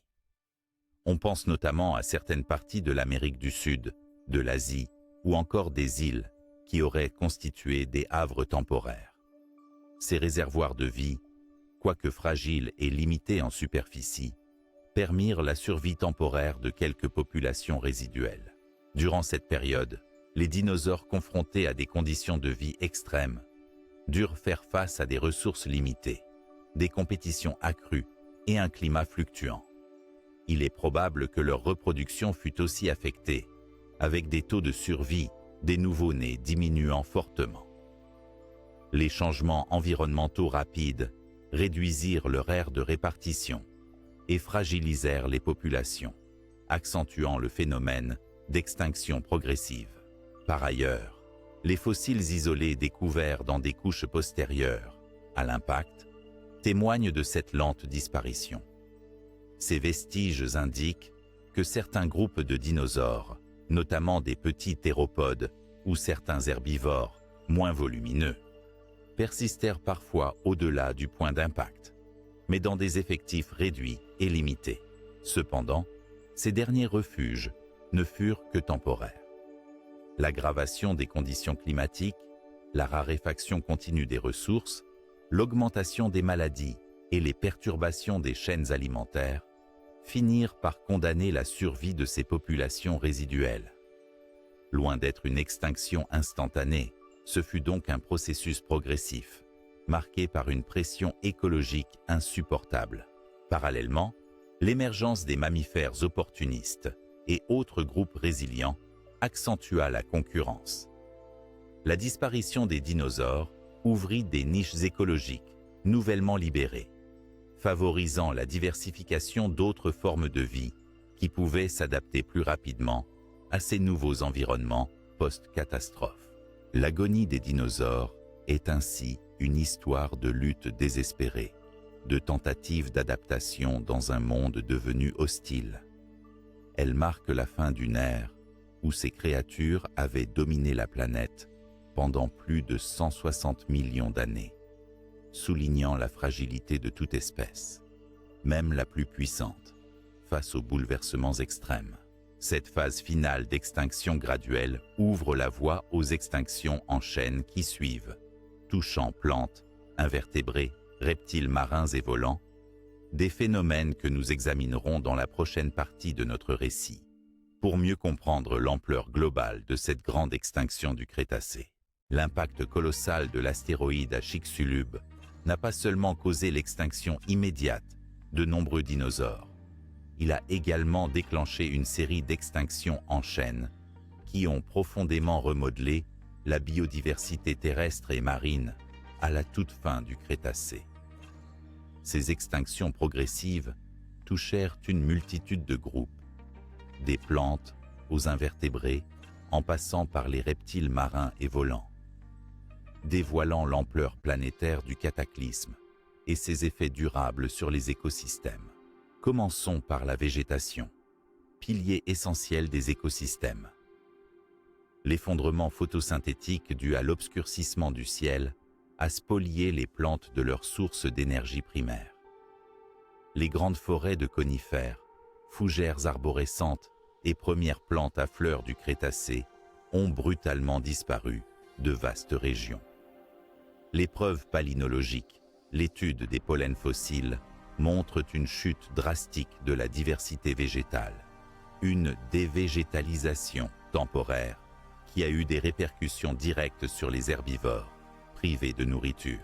Cette décimation de la flore fut particulièrement marquée dans les zones paléotropiques où la végétation luxuriante dominait auparavant. Les plantes pionnières à croissance rapide, telles que certaines espèces de fougères et plantes à graines, furent parmi les premières à recoloniser les sols appauvris, marquant le début d'une lente régénération des écosystèmes terrestres. Parallèlement, les invertébrés, groupe extrêmement diversifié, subirent eux aussi des pertes sévères. Dans les océans, de nombreux groupes marins tels que les ammonites, ces mollusques à coquilles spiralées, emblématiques du Mésozoïque, disparurent totalement. Leurs descendants proches, les calmars géants, ainsi que d'autres mollusques, virent leur population s'effondrer, impactée par la réduction du phytoplancton, ce qui perturba toute la chaîne alimentaire marine.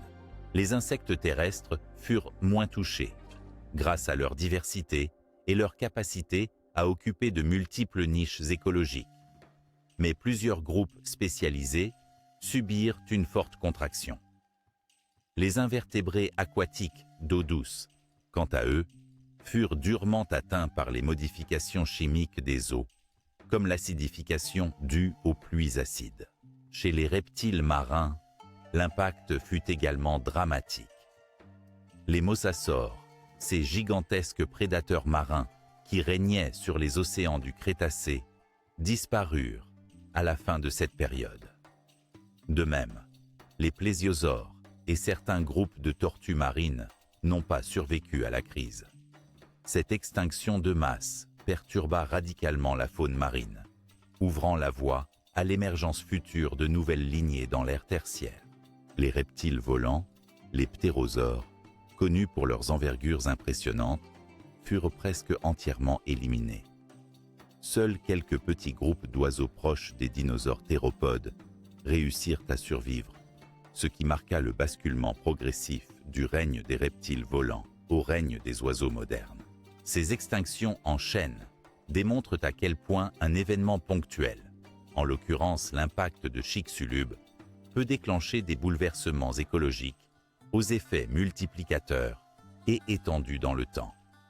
Ce n'est pas seulement une perte isolée d'espèces, mais la remise en cause profonde de réseaux trophiques et de multiples interactions biologiques complexes. L'impact initial provoqua donc un effet domino, où la chute d'une espèce entraîna la disparition d'autres espèces dépendantes, comme dans un engrenage inéluctable. Ce processus permit à son tour la redéfinition des écosystèmes, souvent marqué par une simplification temporaire de la biodiversité, suivie d'une diversification progressive dans les millions d'années suivantes. La lecture des strates fossiles et des marqueurs chimiques témoigne de cette intricate toile d'extinctions successives. Elle raconte l'épisode sombre où la Terre, après la disparition des dinosaures, dut réapprendre à se reconstruire. La restauration de la vie fut lente, ponctuée de renaissance et d'adaptation, ouvrant finalement la porte à l'ascension des mammifères et à la composition contemporaine de notre biosphère. Alors que cette grande phase d'extinction en série se terminait, d'autres facteurs aggravants, comme l'intense volcanisme des trappes du Dekkan et les variations climatiques associées, venaient amplifier davantage la pression sur les espèces survivantes. Un sujet auquel nous consacrerons le prochain volet de cette fascinante odyssée paléontologique. Alors que l'impact de l'astéroïde de Chicxulub fut sans doute l'élément déclencheur majeur de la grande extinction de la fin du Crétacé, les scientifiques ont également identifié d'autres facteurs qui ont contribué à aggraver la crise écologique, accentuant la fragilité des écosystèmes et complexifiant le tableau de cette extinction de masse. Parmi ces facteurs, le volcanisme intense des trappes du Dekkan en Inde, associé à des variations climatiques naturelles, joue un rôle essentiel. Les trappes du Dekkan correspondent à un immense édifice volcanique, formé par d'énormes coulées de lave basaltique qui se sont effusées durant plusieurs centaines de milliers d'années, autour de la fin du Crétacé et au début du Paléogène, donc exactement à la période de l'extinction massive. Ces coulées couvrent une superficie d'environ 500 000 km², soit une superficie comparable à celle de la France et plus, et représentent un volume colossal de roches basaltiques. Les éruptions liées aux trappes du Dekkan ont libéré dans l'atmosphère d'immenses quantités de gaz volcaniques, notamment du dioxyde de soufre, SO2, du dioxyde de carbone, CO2, ainsi que des cendres et des particules fines. Le SO2 est particulièrement connu pour former des aérosols sulfurés dans la haute atmosphère. qui ont un effet temporaire de refroidissement du climat en réfléchissant la lumière solaire. Un phénomène similaire à celui observé après des grandes éruptions volcaniques historiques, comme celle du Tambora en 1815. Ce refroidissement peut durer des années et perturber profondément les cycles climatiques et les écosystèmes. Mais en parallèle, le dégazage de CO2 en grande quantité a entraîné un effet de serre accru à long terme, provoquant un réchauffement graduel. Cette dualité gorgea la planète d'alternance climatique forte, entre refroidissement rapide et phase de réchauffement lent. Ces fluctuations climatiques accentuèrent le stress écologique, réduisant la capacité des espèces à s'adapter et à survivre. Les trappes du Deccan n'agissaient pas isolément. Ils ont vraisemblablement amplifié les effets de l'impact de l'astéroïde, contribuant ensemble à perturber l'atmosphère et les cycles biologiques. Alors que l'impact projetait d'immenses quantités de poussière et de particules dans l'atmosphère, les émanations volcaniques ajoutèrent des gaz toxiques et des substances acides, renforçant le phénomène d'acidification des sols et des océans. Les différentes études géochimiques et stratigraphiques tendent à montrer que le pic d'activité volcanique coïncide presque précisément avec la période de l'extinction, suggérant que ces événements furent intimement liés. Même si l'impact de Chicxulub déclencha la crise écologique majeure, le volcanisme prolongé joua un rôle aggravant en maintenant, voire en exacerbant, les conditions environnementales défavorables. En outre, à cette période, la Terre connaissait aussi des variations climatiques naturelles, cycles orbitaux, mouvements des plaques tectoniques et modifications du niveau des mers, qui modifièrent les habitats, les conditions de vie et les ressources disponibles. Ces changements, même s'ils étaient moins brutaux, participèrent à déstabiliser certains écosystèmes déjà fragilisés par le volcanisme et l'impact. Ces phénomènes combinés ont donc constitué une toile de fond complexe, où la grande extinction se développa non pas à partir d'un facteur unique, mais par le jeu cumulatif de plusieurs influences d'origine cosmique, géologique et climatique. Cette compréhension holistique permet aujourd'hui d'apprécier la fragilité des équilibres écologiques et combien des facteurs multiples peuvent se renforcer mutuellement pour provoquer d'impressionnantes extinctions de masse. Ainsi, tout en explorant le choc brutal de l'astéroïde, il est fondamental de garder à l'esprit ce rôle significatif des éruptions volcaniques des Deccan et des variations climatiques naturelles qui ont contribué à rendre cette extinction d'autant plus dramatique et irréversible. Dans la prochaine étape, nous approfondirons ce que révèle la paléontologie moderne grâce aux nouvelles découvertes et techniques d'investigation qui continuent à éclairer ce chapitre crucial de l'histoire de la vie sur Terre. La paléontologie, discipline qui étudie les traces fossiles du passé, a connu des avancées révolutionnaires au cours des dernières décennies, permettant de comprendre avec une précision sans précédent la grande extinction qui mit fin à l'ère des dinosaures il y a 66 millions d'années. Grâce à de nouvelles découvertes et des techniques innovantes, la vision de ce cataclysme s'est affinée, révélant des détails inédits sur le déroulement de l'événement et ses conséquences écologiques. L'une des révolutions majeures tient à l'amélioration des méthodes de datation radiométrique, qui permet désormais de déterminer l'âge des couches géologiques avec une précision de l'ordre de quelques milliers d'années, voire moins. Cela a permis de confirmer que l'impact de l'astéroïde de Chicxulub est absolument contemporain de la limite Crétacé-Paléogène, corroborant ainsi la théorie de l'impact comme déclencheur principal de l'extinction de masse. Cette synchronisation précise élimine certains doutes anciens et valide l'étroite relation entre la catastrophe cosmique et l'effondrement de la biodiversité. Le développement des techniques d'imagerie avancées, telles que la tomodensitométrie, scanner 3D, permet aux paléontologues d'étudier les fossiles dans leurs moindres détails sans risque de dommages. Cette approche a rendu possible l'analyse des microstructures osseuses, de l'ornementation et même de la présence de tissus mous fossilisés dans certains cas, ouvrant de nouvelles perspectives sur la biologie et les comportements des organismes disparus, notamment des derniers dinosaures, autour de la limite d'extinction. Par ailleurs, les techniques de géochimie isotopique jouent un rôle clé dans la reconstruction des conditions environnementales du passé. En analysant les isotopes du carbone, de l'oxygène, du soufre ou encore de l'iridium dans les couches sédimentaires, les chercheurs reconstituent les variations climatiques, océanographiques et les perturbations atmosphériques liées à l'impact et au volcanisme. Ces analyses montrent une perturbation brutale et globale du cycle du carbone, confirmant la profondeur et la rapidité des changements écologiques.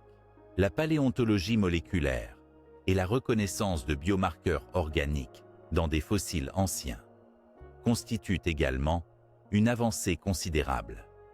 Ces traces chimiques, vestiges de pigments ou de matières organiques, fournissent des informations inédites sur les couleurs, les modes de vie et même les maladies des organismes ayant vécu au Crétacé supérieur, élargissant notre compréhension de leur physiologie et de leur adaptation avant la disparition.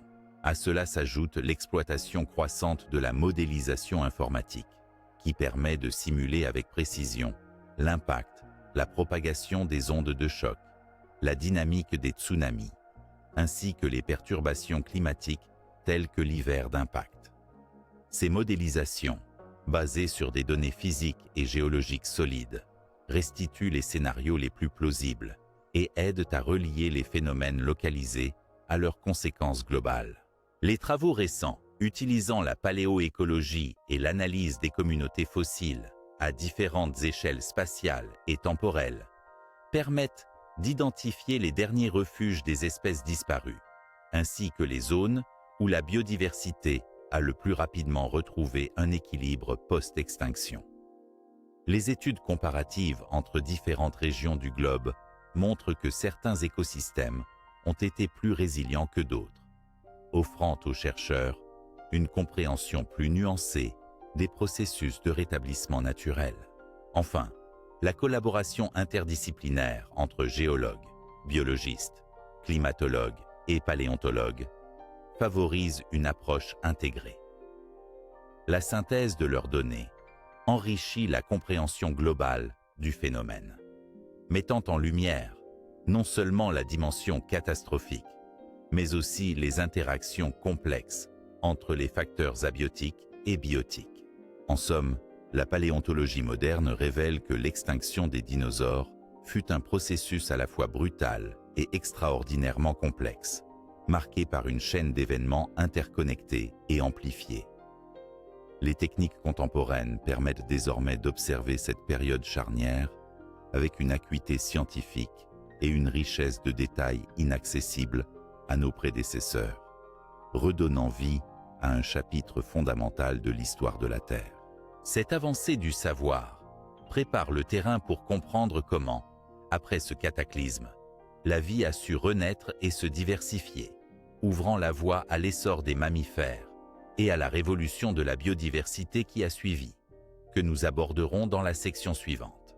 L'immense catastrophe qui mit fin au règne des dinosaures, il y a environ 66 millions d'années, ne fut pas seulement un chapitre de destruction et d'extinction, mais aussi le point de départ d'une transformation biologique majeure qui allait remodeler la vie sur Terre. L'héritage de cette grande extinction s'incarna notamment dans l'émergence des mammifères et la révolution sans précédent de la biodiversité qui s'ensuivit. Avec la disparition des dinosaures non-aviens, qui avaient dominé les écosystèmes terrestres pendant plus de 160 millions d'années, un vaste éventail de niches écologiques se retrouva soudainement libre. Cette ouverture offrit une opportunité évolutive exceptionnelle aux groupes jusque-là plus modestes, comme les mammifères, qui jusqu'à présent avaient souvent été de petites créatures opportunistes, confinées aux marges des écosystèmes dominés. Privés de concurrents et de prédateurs de grande taille, les mammifères de la fin du Crétacé purent prolifiquement se diversifier. Ils évoluèrent rapidement vers des formes variées. Certains grossirent de manière impressionnante, d'autres explorèrent de nouveaux modes de vie, terrestres, arboricoles, aquatiques ou même volants. Cette radiation adaptative, phénomène par lequel un groupe biologique se diversifie rapidement pour occuper différents habitats et modes de vie, marqua profondément la dynamique de la biodiversité post-extinction.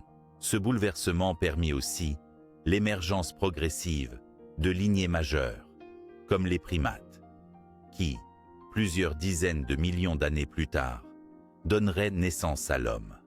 La complexification des écosystèmes, l'établissement d'interactions biologiques élaborées et l'expansion des forêts, notamment, favorisèrent des chaînes alimentaires diversifiées et stables. Mais l'héritage de la grande extinction ne se limite pas à la seule diversification des mammifères. Il s'agit aussi d'une véritable révolution de la biodiversité globale. La recomposition des communautés animales et végétales s'accompagna d'une évolution accélérée des espèces, dans un monde profondément transformé par les changements climatiques, géologiques et écologiques. Les plantes à fleurs, qui avaient commencé à s'imposer au Crétacé, connurent un essor considérable, façonnant les paysages et stimulant les interactions avec les insectes pollinisateurs et autres herbivores. Cette complexification des interactions écologiques favorisa l'apparition de chaînes alimentaires plus riches et complexes, consolidant la dynamique évolutive de la biosphère. Dans les océans, malgré la perte sévère de nombreuses espèces, les niches laissées libres permirent à de nouveaux groupes de poissons, de crocodiliens marins, de mollusques et de coraux de se développer. Le trophisme marin s'en trouva profondément renouvelé, préparant le terrain à la biodiversité aquatique que nous connaissons aujourd'hui. L'histoire suite à cette extinction majeure est donc celle d'un renouveau, d'une résilience spectaculaire de la vie. Ce processus soulève des questions fondamentales sur l'équilibre fragile entre la stabilité et la perturbation dans les écosystèmes globaux, sur les capacités innovatrices de la vie face à l'adversité et sur les cycles répétés d'extinction et de diversification qui forment le cœur de l'évolution biologique. Ainsi, l'héritage de la grande extinction est un message d'espoir et d'émerveillement, celui d'une biosphère capable de renaître après les pires catastrophes, d'exploiter les opportunités nouvelles et de se réinventer continuellement, marquant l'incroyable persistance de la vie sur notre planète. Dans la prochaine et dernière partie de cette exploration, nous aborderons l'influence durable de l'extinction des dinosaures dans la culture populaire et l'imaginaire collectif, où ces créatures préhistoriques continuent de fasciner et d'inspirer les hommes, des sciences à l'art, de la littérature au cinéma.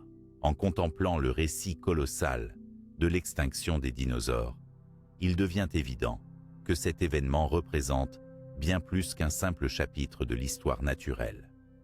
Il offre à l'humanité d'aujourd'hui des leçons précieuses et intemporelles sur la vulnérabilité de la vie face aux forces cosmiques, géologiques et climatiques d'une puissance hors norme. Comprendre ces leçons, c'est aussi prendre conscience des enjeux actuels et futurs relatifs à la survie de notre propre espèce. Tout d'abord, la fin brutale de l'âge des dinosaures rappelle que la vie sur Terre, malgré sa capacité d'adaptation remarquable et sa diversité extraordinaire, n'est jamais à l'abri des événements cataclysmiques. Qu'ils soient d'origine extérieure, comme un impact d'astéroïdes, ou intérieur, comme un volcanisme massif, ces phénomènes peuvent bouleverser les équilibres écologiques et menacer la biosphère dans son ensemble. Ils nous confrontent à l'idée que la Terre est un système dynamique, parfois instable, où nos conditions d'existence peuvent être modifiées rapidement et profondément. Cette prise de conscience incite à une réflexion sur notre propre vulnérabilité. À l'heure où l'humanité façonne de plus en plus son environnement, s'implique dans des projets spatiaux et étudie les risques d'impact cosmique, il est crucial d'intégrer ces connaissances historiques dans nos démarches de prévention. Les projets internationaux de surveillance des objets géocroiseurs illustrent cet effort pour anticiper et, si possible, éviter une catastrophe similaire. Par ailleurs, la dynamique post-extinction révèle également la capacité étonnante de la vie à renaître et à se réinventer après un bouleversement majeur. La radiation adaptative des mammifères après la disparition des dinosaures souligne l'importance de la résilience biologique et de la plasticité évolutive quand les conditions changent. Cela invite aussi aujourd'hui à développer des stratégies de conservation et de gestion des écosystèmes, capables d'accompagner la biodiversité dans un monde soumis à de rapides transformations, qu'elles soient naturelles ou induites par l'homme. L'histoire de l'extinction massive nous enseigne aussi qu'aucun organisme, aussi dominant soit-il, n'est à l'abri de la disparition et que la pérennité repose souvent sur des adaptations fines, la diversité génétique et la flexibilité écologique. L'homme, par sa complexité sociale et technologique, dispose d'outils mais aussi de responsabilités considérables. Il doit agir avec sagesse pour préserver son fragile habitat. Enfin, ces événements du passé invitent à cultiver une humilité essentielle face à la nature et à porter un regard respectueux aux forces qui dépassent notre compréhension immédiate. Il rappelle que l'interdépendance entre la Terre et son environnement cosmique est une réalité fondamentale à intégrer dans tous nos projets collectifs. En somme, étudier et méditer sur l'extinction des dinosaures nous confronte à la précarité de la vie, mais aussi à sa force incroyable. Ce grand basculement préhistorique est une invitation à agir pour un futur où la connaissance, la prévoyance et le respect écologique deviennent les piliers de notre coexistence avec la biosphère, afin d'écrire, à notre tour, une histoire durable et harmonieuse. Dans la dernière partie de notre exploration, nous verrons comment cette extinction monumentale continue de résonner dans la culture populaire et l'imaginaire collectif, nourrissant fascination, mythes et réflexions sur notre propre place dans le monde. L'extinction des dinosaures, ce moment clé de l'histoire de la Terre survenu il y a environ 66 millions d'années, a profondément marqué non seulement le domaine scientifique, mais également la culture populaire et l'imaginaire collectif.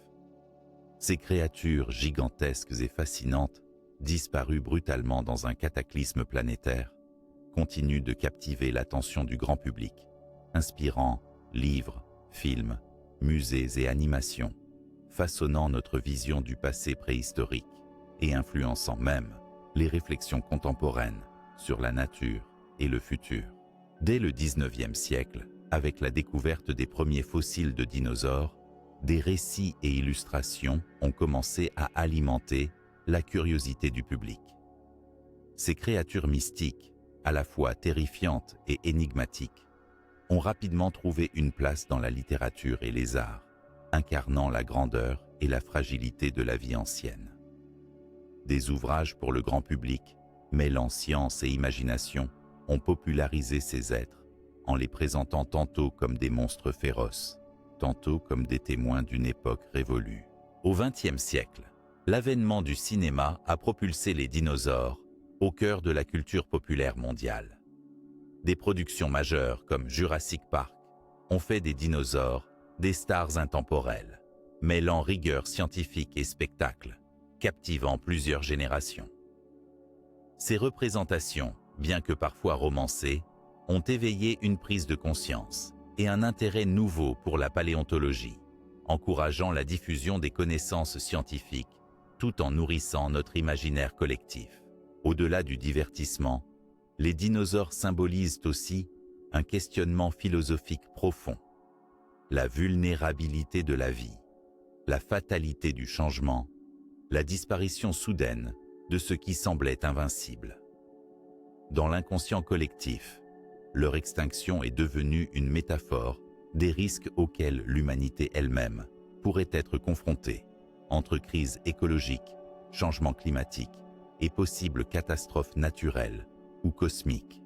Les musées, parcs à thème, expositions et documentaires exploitent cette fascination universelle pour sensibiliser et éduquer, offrant des espaces où la science, l'histoire et l'émotion se mêlent. Ils permettent à chacun de s'immerger dans ce passé lointain, de toucher du doigt les vestiges fossiles et de comprendre les événements qui ont conduit à cette extinction. Dans les arts, les dinosaures ont inspiré peintures, sculptures, bandes dessinées et même jeux vidéo, restant un thème récurrent, un terrain propice à l'exploration de l'imaginaire.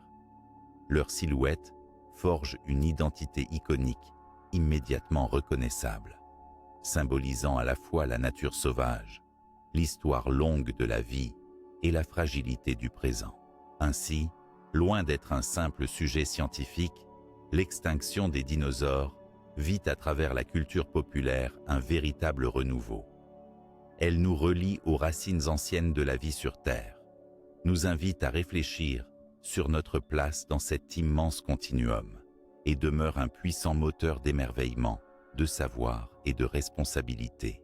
Alors que nous terminons notre voyage au cœur de cette grande extinction, il nous apparaît clair que ces géants du passé, ayant traversé la science et l'imaginaire, restent des témoins éternels de la capacité de la vie à changer, à disparaître et aussi à renaître.